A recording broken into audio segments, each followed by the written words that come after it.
Hello everyone. This video is in continuation to our videos on principle of inheritance and variations. We have already discussed the crosses, we have discussed various topics of incomplete dominance, codominance, multiple allelism, and today we are going to talk about pleiotropy in detail. Watch the video till the end, because at the end you will get all the important pointers from your paper point of view, all the crosses or whatever examples are necessary in this topic on the board, which you can use for your notes. Please share the video as well, as much as you can. If you like the content, please do share it. So we'll start with pleiotropy. I'll quote again that these are certain phenomena where we are talking about the variations in Mendel's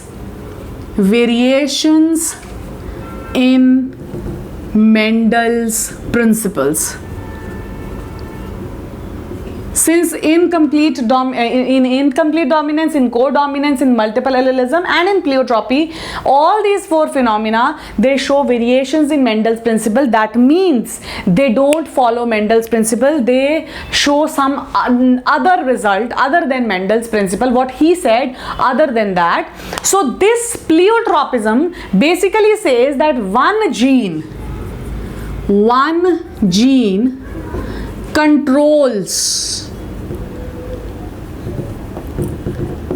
more than one character or trait. According to Mendel, one gene will control only one trait, but in pleiotropism we'll study that how a single gene can control more than one traits. Fine. So we'll take one example and we'll start discussing, but before that we just will talk about a normal situation and then we will move to that example. I'll write here the example which we are going to discuss. We'll be talking about, I'll write here, sickle cell anemia. So we'll be talking about this example for pleiotropism. Now when we talk about this sickle cell anemia, before this we need to know a normal situation in our body. If I give you a briefing, what is sickle cell anemia? It is a disease in which the shape of RBCs it changes into a shape of a sickle. You know what is sickle? The one which is used to cut the grass. So the shape of the this RBCs it gets converted into this sickle like shape. That's why we call it sickle cell anemia. Now we'll discuss why and how. We'll see in normal condition what happens. In normal conditions, when we talk about hemoglobin, here we are talking about the blood cell RBCs.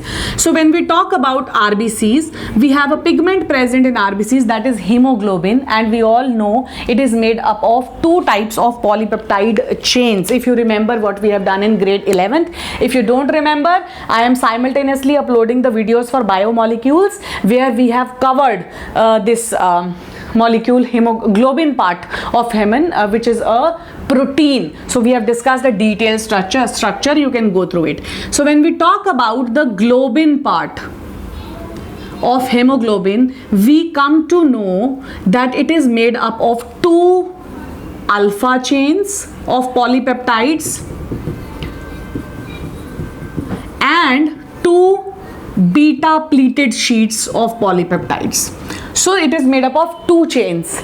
If I give you a visual representation, so if we talk about a normal hemoglobin, what do we see? In this normal hemoglobin it's made up of different amino acids, the globin part 2, 3, 4, 5, 6 and 7. So and so on and so forth. Iske aage bhi hai. We'll just make dots and name them 1, 2, 3, 4, 5, 6 and 7. These are the amino acid chains. I'll write here. These are amino acids. Fine. So these are all amino acids. What we need to remember here,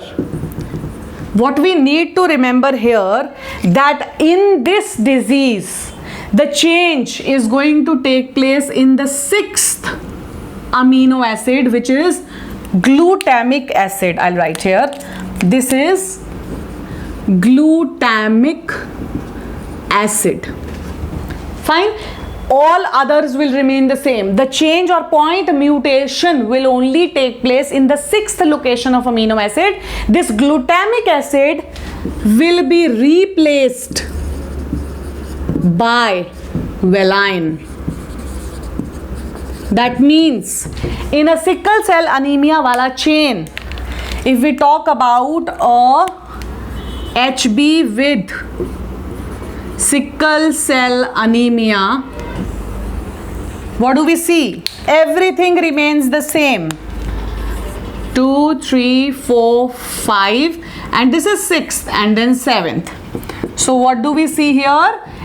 Instead of a glutamic acid on the 6th amino acid, we have valine now. This glutamic acid has been replaced by valine. This is a point mutation. I'll write here.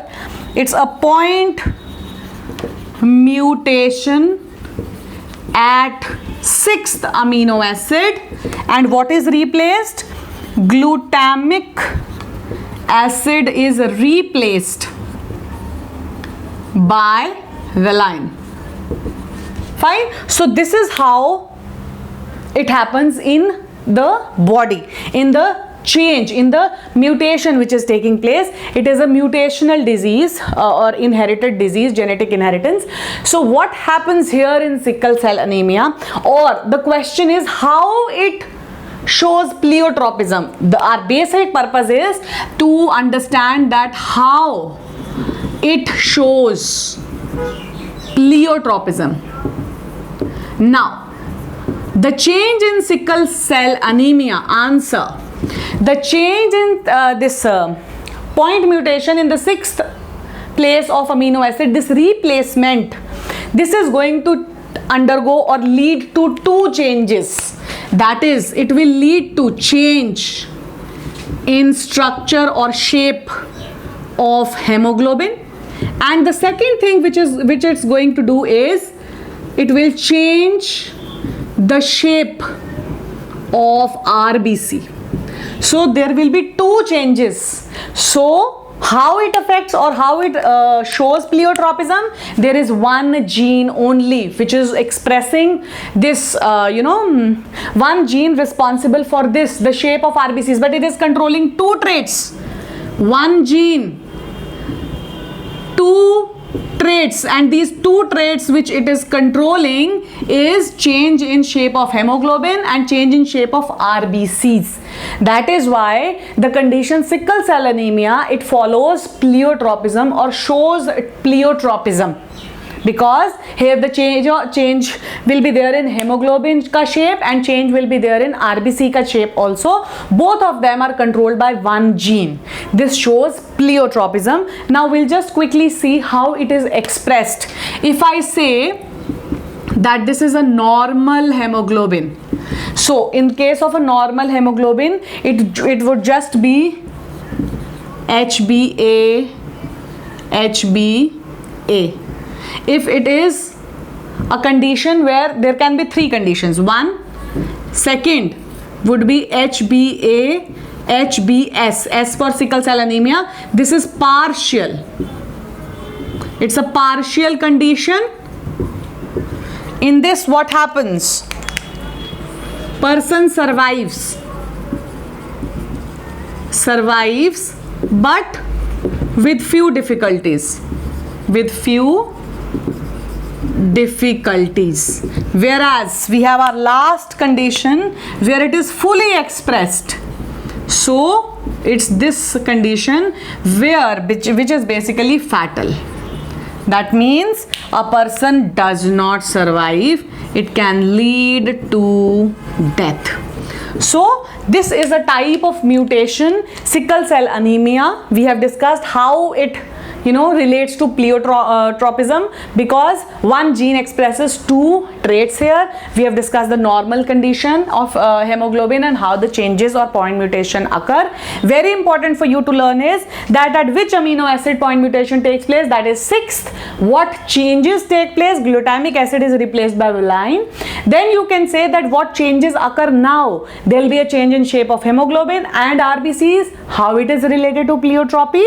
Because one gene here is controlling 2 traits, and hence the further conditions where the person can survive and cannot. So these are all pointers related to pleiotropy. In our next video, we'll start with our new topic. So keep watching, liking, sharing, subscribing. Thank you.